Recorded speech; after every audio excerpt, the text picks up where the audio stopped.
Olá, boa tarde. Boa tarde. Jornal da Cultura, primeira edição, começa agora com os seguintes destaques. No 10º dia de protesto de mulheres de policiais militares, as principais cidades do Espírito Santo tentam retomar a rotina. PMs voltaram ao patrulhamento, mas bloqueio de batalhões continua. As dicas dos nutricionistas para garantir uma lancheira saudável e atraente para as crianças. Criatividade e planejamento são ingredientes importantes. As doenças sexualmente transmissíveis fazem cada vez mais vítimas entre os idosos. A incidência dobrou na última década e números ainda não refletem a realidade porque a notificação não é obrigatória. 15 meses depois da maior tragédia ambiental do país, 1 milhão de pessoas em 40 cidades ainda esperam medidas efetivas de contenção da lama que saiu de Mariana e atingiu toda a bacia do Rio Doce. Mais de 100 mil lojas em todo o país fecharam as portas em 2016. Pior desempenho da história deixou 180 mil pessoas sem emprego. A Coreia do Norte testa míssil de médio alcance e deixa Donald Trump de cabelos em pé e de dedo apontado para o botão do fim do mundo. Na vida escolar dos nossos filhos, uma das missões mais difíceis é fazer uma lancheira saudável e atraente, para o paladar dos pequenos. Pois é, muitas vezes na correria as famílias optam por uma solução mais prática ao invés de uma mais nutritiva. Mas com um pouquinho de planejamento dá para fazer um lanche nota 10 no quesito saúde. O que é bom para comer todo dia?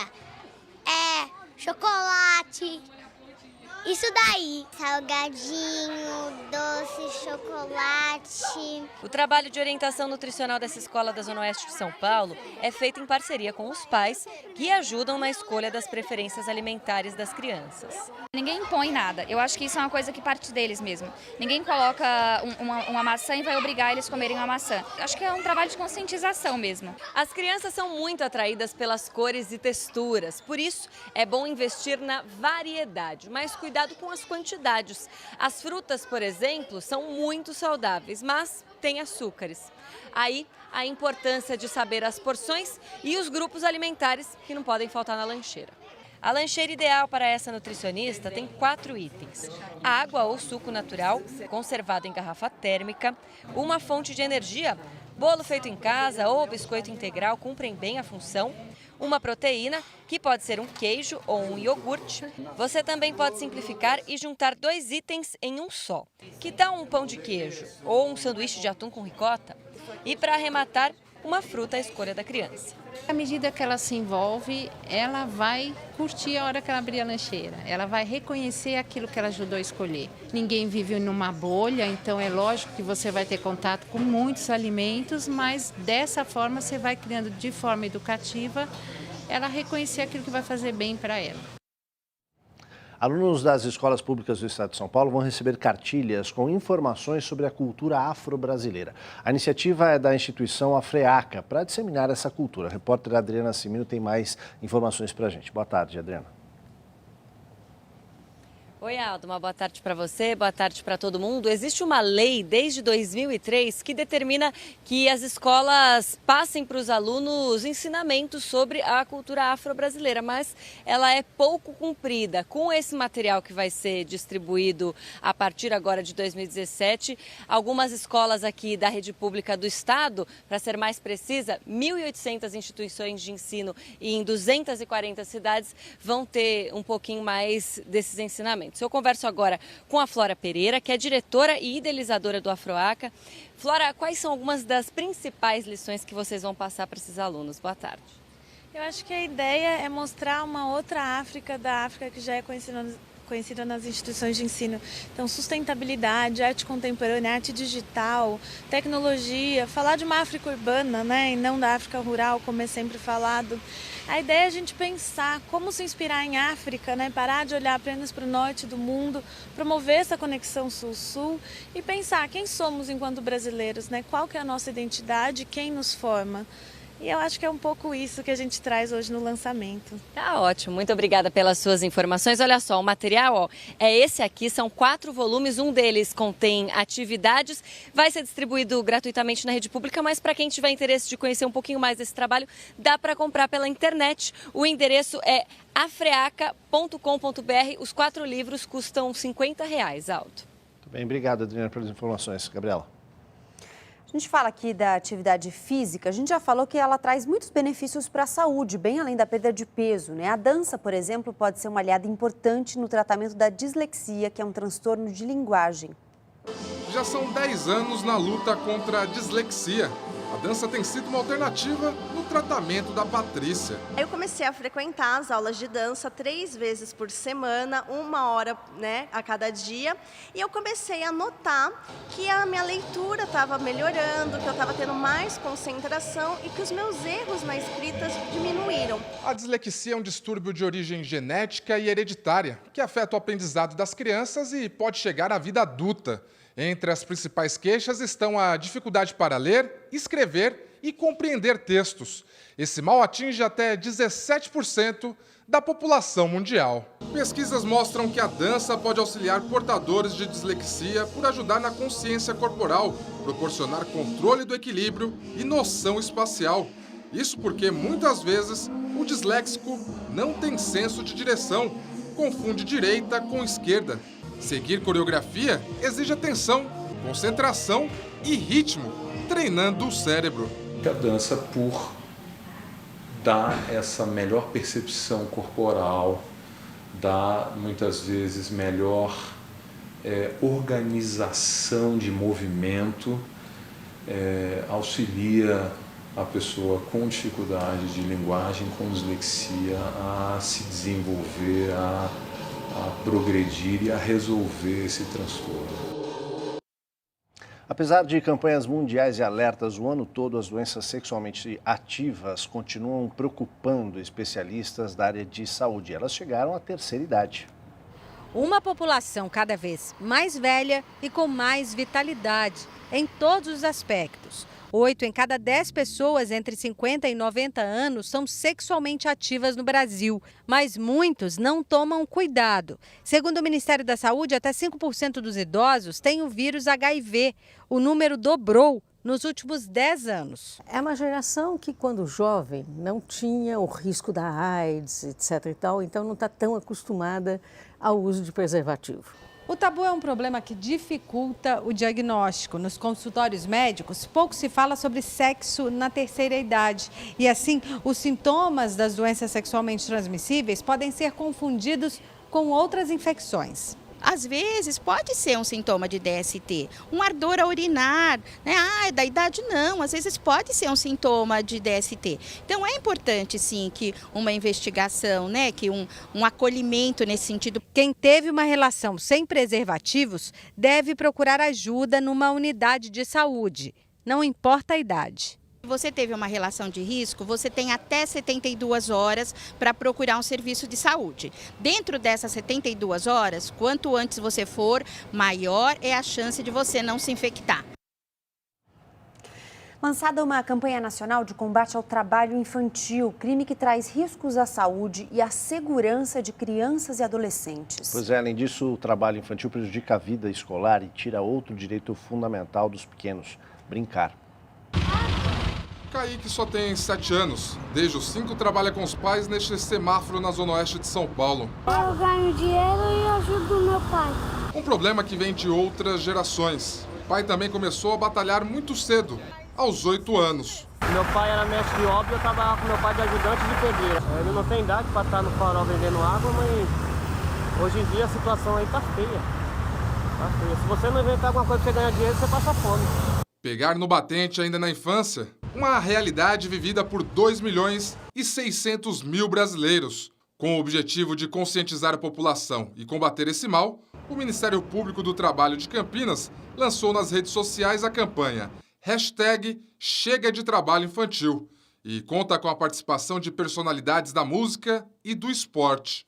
O trabalho infantil é uma violência contra o futuro das nossas crianças. O trabalho infantil ele tem múltiplas causas, né? Não é um fenômeno complexo e passa também pela questão da pobreza, pela questão da falta de condições da família. Então, é por isso que o combate é tão difícil. Existem crianças e adolescentes, inclusive em condições análogas a de escravo, trabalhando em carvoarias, trabalhando em olarias, trabalhando em fazendas no meio rural, muitas vezes sem equipamentos de proteção, muitas vezes sem água potável. E as consequências podem ser mais graves do que se imagina. Entre os anos de 2007 e 2015, 187 crianças e adolescentes morreram aqui no Brasil durante o trabalho. Já 518 jovens tiveram a mão amputada, num total de 20.770 casos graves de acidentes de trabalho envolvendo menores de 18 anos. Segundo a Organização Internacional do Trabalho, mais de 14% dos trabalhadores em atividade de alto risco no país têm idades entre 15 e 17 anos. Para a coordenadora da campanha, a luta contra a exploração na infância é uma responsabilidade de todos. De acordo com a Constituição, é uma tríplice responsabilidade, né? Não é só o dever do Estado, é o dever também da sociedade e também da família proteger as nossas crianças. Juntos em busca de uma só causa, devolver o sonho de quem virou adulto antes da hora. Qual que é o seu sonho? Ser polícia. 1 ano e 3 meses depois do maior desastre ambiental do Brasil, em Mariana, Minas Gerais, a mineradora Samarco diz que as obras de contenção de rejeitos estão concluídas. O IBAMA não concorda. A bacia do Rio Doce continua tomada pela lama. Mais de 1 milhão de pessoas em 40 cidades aguardam medidas efetivas para retomar a vida. O ritmo de retirada do material depositado na bacia do Rio Doce é lento e as chuvas atrapalham. Dos 650 quilômetros afetados, o trecho mais crítico está entre Mariana e Santa Cruz do Escalvado, com mais de 100 quilômetros. O comitê criado pelo IBAMA para fiscalizar o cumprimento de cláusulas do termo estendeu para abril a data limite para a Fundação Renova, responsável pela reparação dos danos, apresentar diretrizes e soluções técnicas, já que o primeiro prazo em dezembro passado não foi cumprido. A Fundação informa ter retirado 170 mil metros cúbicos de rejeitos de Barra Longa, único trecho urbano atingido pela lama.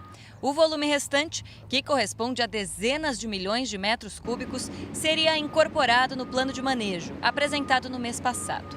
Apesar dos atrasos e informações desencontradas, a decisão judicial, que obrigava a Samarco e as acionistas Vale e BH Billiton a depositarem 1 bilhão e 200 milhões de reais como garantia de futuras ações de recuperação e reparação dos danos socioambientais decorrentes da tragédia, foi suspensa por tempo indeterminado. Se não houver uma mudança do ponto de vista do gerenciamento dessa crise por parte da Samarco, se não houver uma mudança por parte dos órgãos de fiscalização e controle quanto à exigência de processos de melhoria da Samarco, e se não houver diligências do Ministério Público em apressar o cronograma das ações planejadas, nós vamos ter um quadro de acomodação, de aceitação dessa realidade, principalmente para a população de Mariana, que de certa forma já o faz. Outras notícias nacionais: o Rio de Janeiro registra protestos em quase 1/3 dos 100 batalhões da PM na cidade, mas o policiamento não foi afetado. O comércio varejista brasileiro tem o pior ano da história em 2016. Segundo o levantamento da Confederação Nacional do Comércio, cerca de 109 mil lojas fecharam as portas e 182 mil postos de trabalho foram fechados em 2016. Além do fechamento de lojas e das demissões, o setor também bateu recorde de queda nas vendas. Nem o Natal, considerado o pior dos últimos 10 anos pelos lojistas de shoppings, conseguiu reanimar as vendas. Caixa Econômica Federal diz que poderá transferir automaticamente para os correntistas da instituição o saldo das contas inativas do FGTS. 10 milhões de trabalhadores têm direito a sacar o saldo dessas contas. A liberação do saldo deve vir em março, de acordo com o mês de aniversário do trabalhador e seguindo um calendário que deverá ser anunciado amanhã pelo governo. No quarto dia seguido de protestos, Rio de Janeiro tem concentração de familiares de policiais militares em 28 dos 100 batalhões da PM na cidade. Apesar das manifestações, as tropas saem normalmente para realizar o policiamento nas ruas. Mulheres de PMs também fazem protestos em Belém do Pará. As manifestações atingem pelo menos 2 quartéis da corporação, mas assim como no Rio, também não impedem a saída de policiais e viaturas para o patrulhamento da cidade. Hoje é o 10º dia de protesto das mulheres de policiais militares no Espírito Santo. Mas nessa segunda-feira a rotina na capital, Vitória, vai sendo retomada aos poucos. No fim de semana, depois do anúncio de um acordo, PMs se apresentaram nas ruas e não nos quartéis para trabalhar. Os ônibus estão nas ruas, os alunos voltam às aulas e o comércio reabre. Esta é uma segunda-feira quase normal para o capixaba. No domingo de sol teve praia e transporte público depois de 9 dias de rotina suspensa e 144 mortes no estado. O Exército se manteve nas ruas, mas policiais militares voltaram ao trabalho depois de um acordo entre representantes da categoria e o governo estadual. Ele prevê uma rodada de negociações em abril para o aumento dos salários, a implantação de um cronograma de promoções e a não punição administrativa dos policiais. Mesmo assim, as mulheres dos PMs continuam na frente dos batalhões, argumentando que não participaram do acordo. Elas reivindicam uma reunião com o governador Paulo Artung, que reassume hoje depois de uma licença médica. A seguir, a Coreia do Norte testa míssil e deixa Donald Trump de cabelos em pé. E mais, o Brasil está classificado para o Mundial de Futebol de Areia. A gente volta já.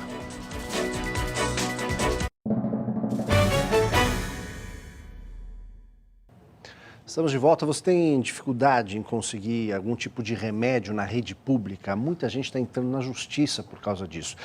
Para tentar diminuir esse problema, lançado hoje em São Paulo o programa Acessa SUS, que tem o objetivo justamente de diminuir o volume de ações judiciais e atender de maneira individualizada a cada paciente. Quem tem os detalhes para a gente é a repórter Laís Duarte. Boa tarde, Laís. Boa tarde, Aldo. Boa tarde para todo mundo. Olha, o programa é uma parceria do Tribunal de Justiça com a Secretaria de Saúde, o Ministério Público e também a Defensoria Pública. Só para se ter uma ideia, no ano passado, 23 mil ações ingressaram na Justiça, só aqui na capital paulista, exigindo justamente o acesso à saúde, o acesso a remédios. Eu vou conversar agora com o doutor Daniel Isler, que é assessor da vice-presidência aqui do tribunal. Vamos explicar para as pessoas, doutor Daniel, por favor, o que é o Acessa SUS? O Acessa SUS é uma parceria entre a Secretaria da Saúde do Estado de São Paulo, o Tribunal de Justiça, Ministério Público e Defensoria Pública, para resgatar o cidadão de volta no sistema de saúde, porque hoje cada vez mais tem sido comum as pessoas ingressarem com ações judiciais buscando medicamentos e insumos. O jeito certo da pessoa obter esse medicamento deveria ser junto ao sistema de saúde, o SUS, né? Muitas vezes a pessoa não encontra o medicamento ou o medicamento que ele precisa não é provido pelo SUS e são ajuizadas as ações judiciais. Então, esse sistema que foi criado nessa parceria, ele vai estar funcionando fisicamente nesse ambulatório do Maria Zélia, lá no Belenzinho, né? E vai contar com profissionais da saúde preparados para receber esse cidadão que tem a sua receita, o seu relatório médico, que precisa do medicamento e vai fazer a solicitação administrativa. Esse sistema, ele vai dar uma resposta para o cidadão num tempo ágil, um tempo máximo de 30 dias, nos casos de urgência até 72 horas. Quem é que pode procurar essa ajuda? Não. As pessoas que estão na região metropolitana de São Paulo e precisem de medicamentos ou insumos, podem procurar diretamente o ambulatório do Maria Zélia, cujo endereço vai ser fornecido, né?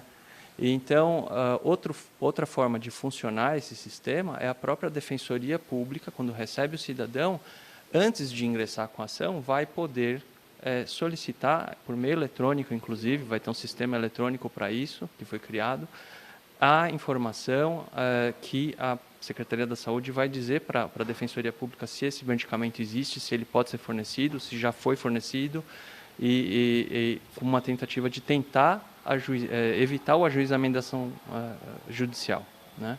Tá, ok, muito obrigada pela participação. Olha só, o endereço do ambulatório é Rua Jequitinhonha, número 368, no bairro do Belenzinho. Aldo. Obrigado, Laís, pelas informações. Gabriela.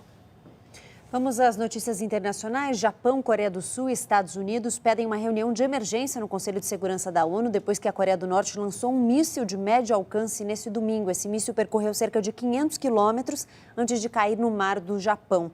O teste deixou Donald Trump de cabelos em pé e o dedo apontado para o botão que lança o arsenal nuclear do país.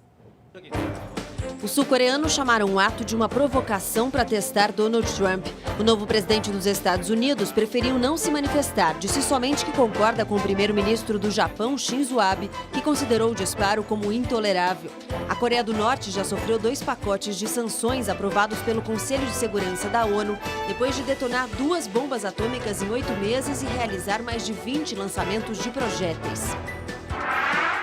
Pelo 13º dia seguido, milhares de pessoas tomaram as ruas de várias cidades da Romênia pela renúncia do primeiro-ministro Sorin Grindeanu. O governo do Partido Social Democrata sofre com protestos desde que aprovou um decreto que descriminaliza atos de corrupção envolvendo menos que 44 mil euros, cerca de 150 mil reais.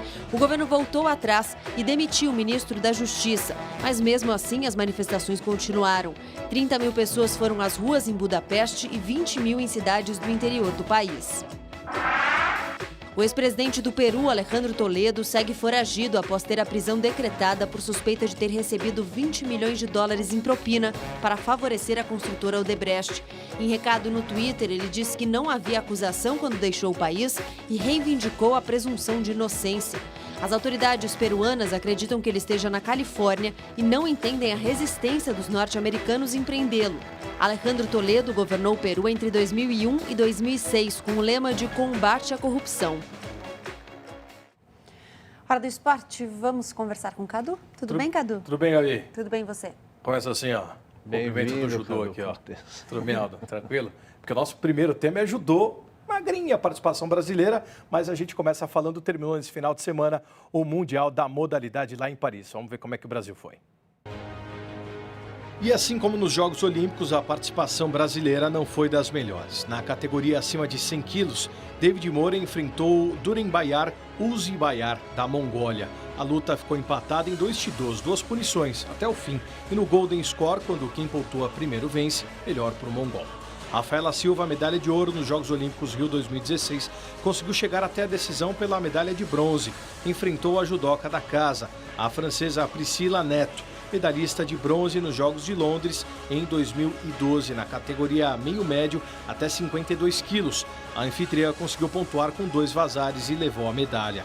Sobrou para o segundo e último dia de competições a derradeira chance de medalha. E com ele, Rafael Silva, o Baby, dono de 2 medalhas olímpicas, bronze em Londres 2012 e no Rio 2016. O judoca evitou que o Brasil passasse em branco no Grand Slam parisiense. Nesse domingo, o peso pesado, categoria acima de 100 quilos, arrancou o 3º lugar do pódio após vencer Harun Sakikovic, da Bósnia, por Ipon.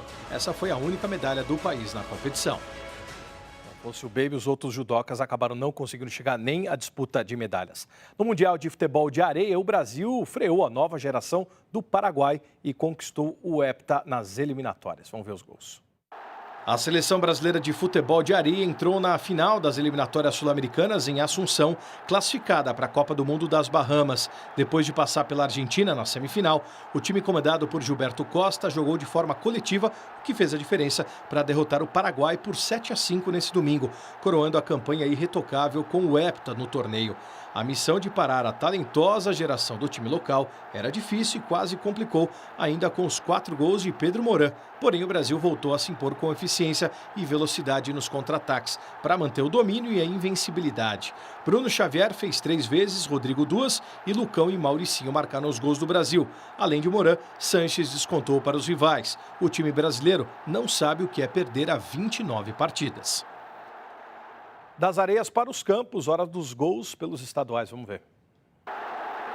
O clássico entre Botafogo e Flamengo foi marcado por cenas de violência antes do jogo. No entorno do Engenhão, torcedores de ambas as torcidas entraram em confronto com a presença de pouquíssimos policiais militares. Um torcedor morreu e 2 ficaram feridos. Em campo, o Flamengo venceu o jogo por 2-1, gols de Guerreiro e Everton. Roger descontou. No Paulistão, o Corinthians recebeu o Santo André no Itaquerão no sábado e se deu mal. Perdeu o pênalti com o Jô e tomou 2 gols, um de Claudinho e outro de Edmilson, final 2-0. Domingo de manhã, Santos e Red Bull Brasil. Vitor Bueno, oportunista, fez 1-0. Nando Carandina acertou um dedo lindo para Misael empatar. Rodrigão, 2-1. Nixon, impedido, 2-2. E nos acréscimos, Kaique desviou com o braço. Bola na linha, o juizão deu gol para o Santos, 3-2 Peixe. O São Paulo passeou contra a Ponte Preta no estádio do Morumbi. Saiu atrás, Matheus Jesus fez 1-0 Macaca, mas depois só deu tricolor.